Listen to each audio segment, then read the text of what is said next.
üksinda koodis ürituse 9. detsember. Seekord ma olin arvanud, et see ülesanne tuleb meeletult keeruline, sellepärast et ikkagi 9. päev juba. Aga siis ta tuli hoopis meeletult lihtne, vähemalt võrreldes eelmiste ülesannetega üksinda koodis üritusel. Ehk siis siin on täpselt sama peategelane, Lennart, ja ta on endale hotelli välja valinud ja ta jõuab oma hotelli ja siis tema hotelli toakaart ei ava tema hotelli tuba mingil põhjusel. Ning seal tuleb välja, et mingisugused pesukarud on teinud süsteemis vahetusi ja nad on nagu vahetanud ära kõik toad erinevate hotelli toakaartide vahel. Aga nendest kõigist vahetustest on siis jäänud logid süsteemi. Ja nüüd meile ongi antud nii-öelda see logi fail, kus on kõik need vahetused sees paaridena. Ja selles failis esimene rida ütleb, et Lennarti toanumber oleks pidanud algselt olema 10 ja siis teine ütleb lihtsalt, et siin on 4 rida, aga seda number 4 meil siin vaja ei lähe. Ja siis siin ongi sellised vahetused, et peab nii-öelda 2 numbrit panema omavahel paari, et number 10 vahetatakse 20-ga, 1 2-ga, 25-ga ja nii edasi.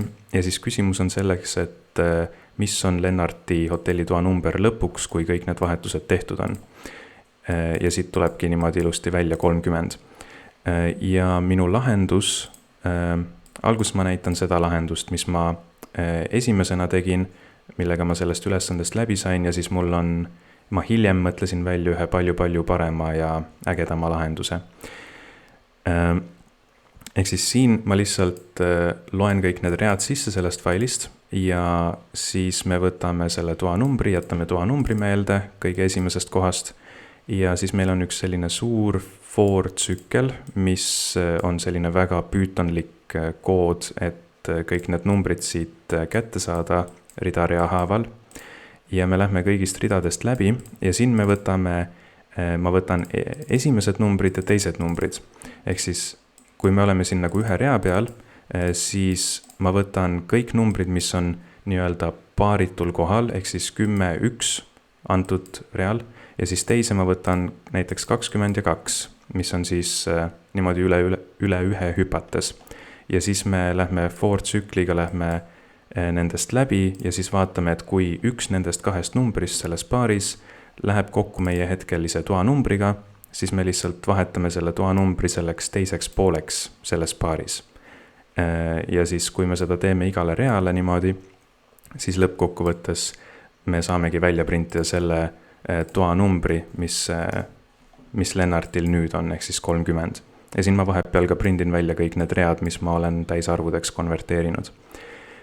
Ja teine lahendus, mis ma välja mõtlesin, on palju lahedam minu meelest, sest see on tehtud, ma tegin regeksiga selle, sest ma leidsin sellise huvitava nipi, et kui ma alguses oma esimeses lahenduses splitin näiteks uue rea pealt ja siis ma siin splitin tühiku pealt veel teist korda ja siis ma 3. korda splitin ka veel tühiku pealt, siis tegelikult on võimalik meil regeksiga teha sellist asja, et splittida see terve fail, me loeme terve selle faili alguses sisse ja siis me splitime kas uue rea pealt või tühiku pealt.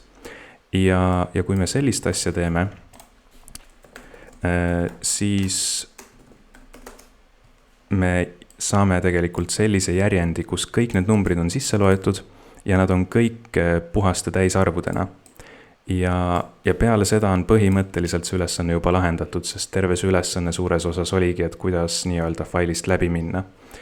Ja siis, kui meil on selline järjend nendest numbritest, siis me teame, et esimene toanumber ongi lihtsalt need kõik numbrid nullindal indeksil ja siis me lähme for tsükliga, lähme kõigist ülejäänud numbritest läbi, ehk siis seda number 4 meil vaja ei ole, vaid me alustame lihtsalt teisest indeksist, ehk siis need lähevad 0, 1 ja siis teine indeks on kõik need numbrid välja arvutud 2 esimest ja me ütleme oma range'is, et see sammu, see hüppe suurus on 2 kohta.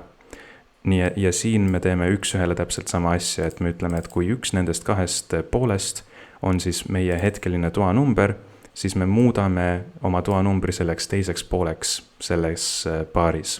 ja me saame seda vasakut poolt ja paremat poolt saame siis kas i-ga või i+1-ga kätte, sellepärast et me lähme kahese sammuga hüppame kogu aeg üle. Ja peale seda for tsüklit siis ongi meil vastus käes ja saame selle toanumbri välja printida. Ja see oligi siis 9. päev üksinda koodis üritusest.